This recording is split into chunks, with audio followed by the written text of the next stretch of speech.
TikTok dans le collimateur de Donald Trump. Selon le président américain, cette application qui fait fureur chez les jeunes permettrait au gouvernement chinois de récolter des informations personnelles sur les utilisateurs. Loïc Delamornay, Maël Lecointre et Brice Parère. Un couple ou des copines qui dansent ensemble. D'autres qui font une parodie à base de rouleaux de papier toilette. Comment ces vidéos apparemment inoffensives peuvent-elles inquiéter le président de la première puissance mondiale ? L'application TikTok, très populaire auprès de la jeunesse, est censée être interdite aux États-Unis depuis ce week-end, même si elle fonctionne toujours. Donald Trump assure qu'elle présente des risques pour la sécurité nationale.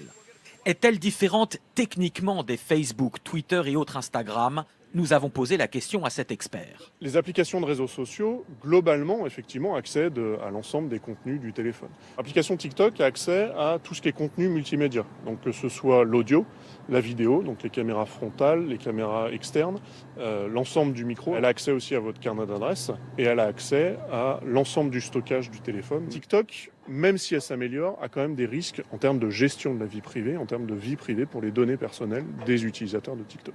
Comme les autres, l'entreprise TikTok dispose donc d'une masse de renseignements sur les individus, leurs préférences, leur mode de vie, une mine commerciale.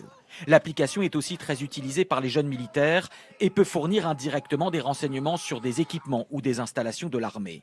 Le problème de TikTok est d'être basé en Chine. Et les autorités américaines aimeraient avoir le même pouvoir de contrôle que celui qu'elles ont sur Instagram ou Facebook, installés en Californie. Si j'ai envie d'interroger le PDG de la société, si j'ai envie d'aller taper dans les données, dans les bases de données de l'entreprise pour une raison X ou Y, j'ai plus la main que si effectivement toutes les données sont en Chine et que moi je suis aux US. Voilà, c'est plus une question de pouvoir, de politique qu'une question technique. Le géant Microsoft est en négociation pour racheter la branche américaine de TikTok, ce qui pourrait rassurer le gouvernement Trump. Reste une dernière rancune pour le président. Il y a quelques semaines, les internautes s'étaient donné le mot sur TikTok pour faire des inscriptions massives en ligne à son meeting de Tulsa et faire croire qu'une foule de supporters y viendrait. Résultat, une salle à moitié vide et un président humilié par la jeunesse TikTok.